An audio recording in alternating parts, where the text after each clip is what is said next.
শুক্রবার হচ্ছে দুরূদ পাঠের দিন।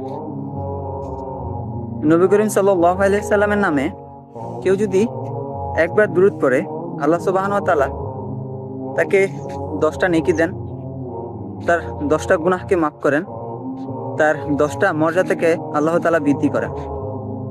আর যেহেতু রমাদান মাসে যেহেতু রোজাদারদের জন্য 1/70, তার মানে আপনি যদি একবার নবী করিম সাল্লাল্লাহু আলাইহি সাল্লামের নামে দুরূদ পাঠ করেন, আল্লাহ তাআলা আপনার 70টা গুনাহকে মাফ করবেন, আল্লাহ তাআলা আপনাকে 70টা নেকি দিবেন এবং আল্লাহ তাআলা আপনার 70টা মর্যাদাকে বৃদ্ধি করবেন।